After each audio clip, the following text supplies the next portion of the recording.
Pemirsa, Badan Pusat Statistik atau BPS melaporkan kinerja neraca perdagangan barang Indonesia mengalami defisit 1,61 miliar dolar di bulan Mei 2026. Defisit ini menjadi yang pertama kalinya setelah Indonesia mengalami surplus dagang selama 72 bulan berturut-turut. Berdasarkan data Badan Pusat Statistik, neraca perdagangan barang Indonesia di bulan Mei 2026 tercatat defisit 1,61 miliar dolar. Pencapaian ini memutus tren positif surplus perdagangan yang sudah bertahan selama 72 bulan berturut-turut sejak bulan Mei 2020. Padahal di bulan April 2026, neraca dagang Indonesia masih mencatatkan surplus 89,1 juta dolar.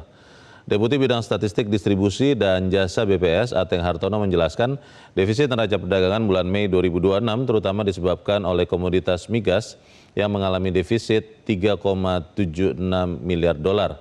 Penyumbang utama defisit ini berasal dari komoditas hasil minyak dan minyak mentah. Meski mengalami defisit di bulan Mei, neraca perdagangan Indonesia secara kumulatif mulai Januari hingga Mei 2026 tercatat masih surplus 4,03 miliar dolar.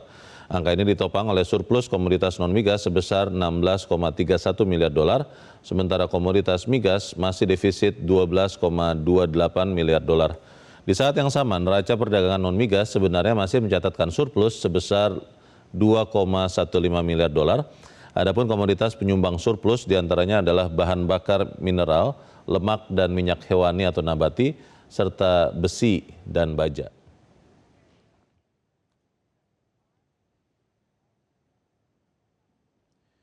Pemirsa, setelah menikmati surplus selama 6 tahun berturut-turut, Indonesia mencatatkan defisit neraca dagang. Defisit ini terjadi di tengah melemahnya ekspor dan meningkatnya impor.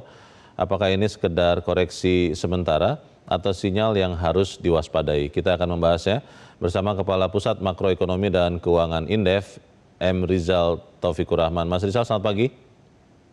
Selamat pagi, Mas Leonard. Ya, Mas Rizal, kalau kita lihat defisit bulan Mei itu terutama karena impor BBM yang meningkat karena harga meningkat, lalu juga volumenya juga meningkat.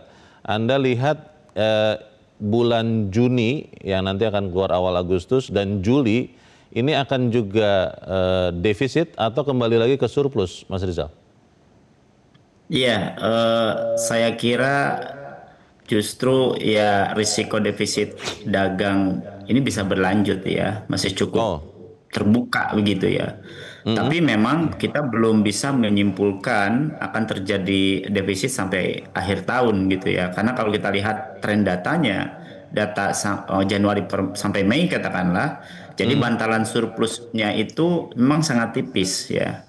Bahkan surplus kumulatifnya aja tinggal 4 miliar US dollar ya, turun oke. tajam dari 15,4 miliar US dollar pada periode yang sama di tahun lalu gitu ya. Ya, Artinya kalau pada Juni sampai Desember terjadi defisit hanya rata-rata kira-kira misalnya 0,6 miliar US dollar per bulan, maka surplus kumulatif tahun berjalan juga bisa habis nih. Nah, memang ini bisa terjadi resiko defisit ini berlanjut kuat jika pertama defisit migasnya makin dalam, katakanlah seperti Januari sampai Mei ya, hampir di 13 miliar US dollar katakanlah. Yang tentu ini juga menjadi catatan gitu ya terkait dengan hal itu. Yang kedua, surplus non migas juga selama impor energi BBM dan LPG ya, termasuk juga minyak mentah masih tinggi, ya. maka surplus non migasnya terus tergerus gitu ya. Termasuk juga impor tumbuh jauh lebih cepat ya dibanding ekspornya ya. Jadi impornya naik katakanlah di 15,2%, Ya.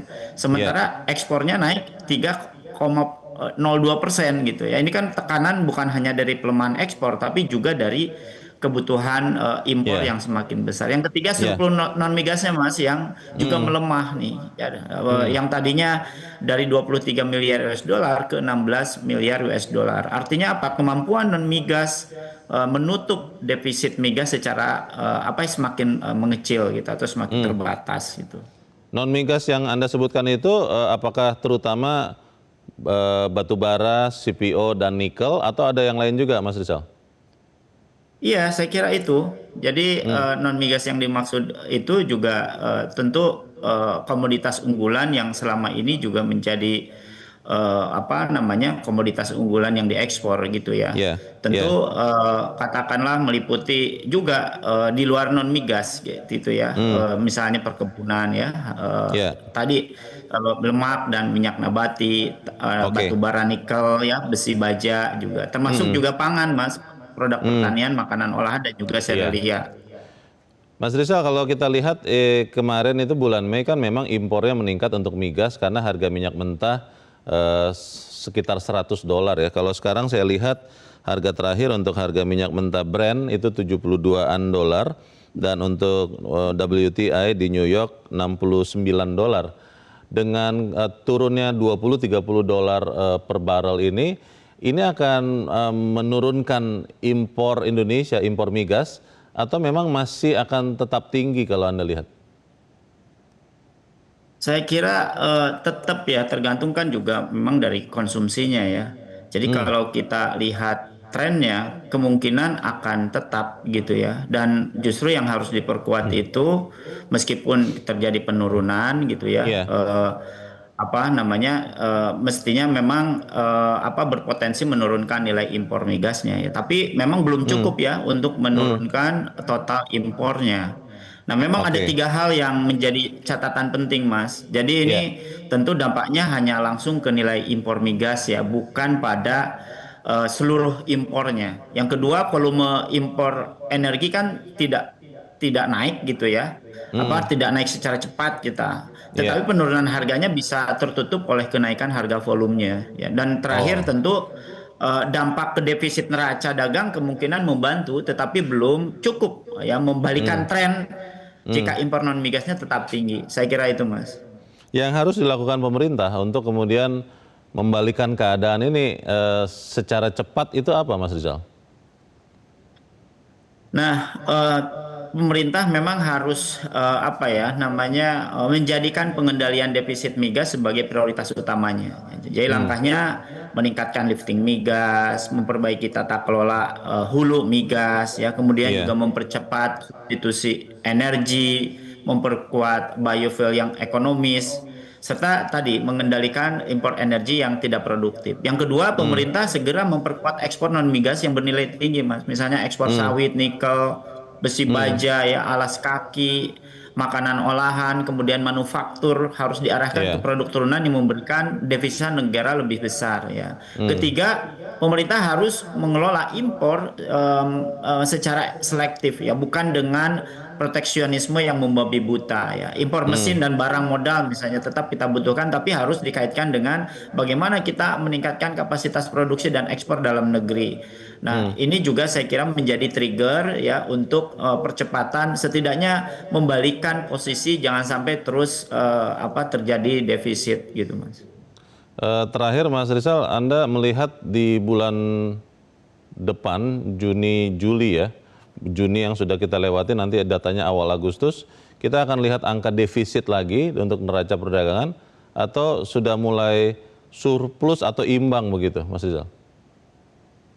Ya, apabila tadi pemerintah coba melakukan upaya-upaya tadi gitu ya, Mm-mm. seyogianya kita punya optimisme ya, setidaknya bisa membalikan posisi itu. Mm. Tetapi kalau tiga hal tadi apa namanya tidak dilakukan dengan cepat, maka Mm. kemungkinan besar Juni Juli itu arahnya masih rawan di defisit ya. Minimum surplusnya itu sangat tipis lah ya untuk Mm. dibalikan yang seperti yang tadi saya sampaikan.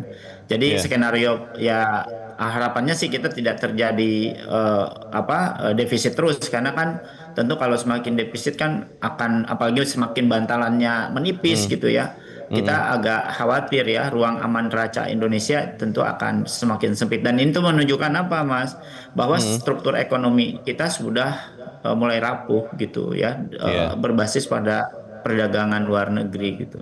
Jadi masih banyak mengandalkan bahan mentah, hilirisasi masih harus digenjot, lalu kemudian ya memperkuat juga pasar-pasar alternatif begitu ya Mas Rizal kurang lebih ya. Juga harus terus dilakukan gitu ya, dan Oke. tentu upaya-upaya hilirisasi yang memberikan nilai tambah yang sangat signifikan ya, terutama terhadap produk-produk ekspor untuk mendapatkan devisa yang lebih baik, lebih tinggi Baik. gitu.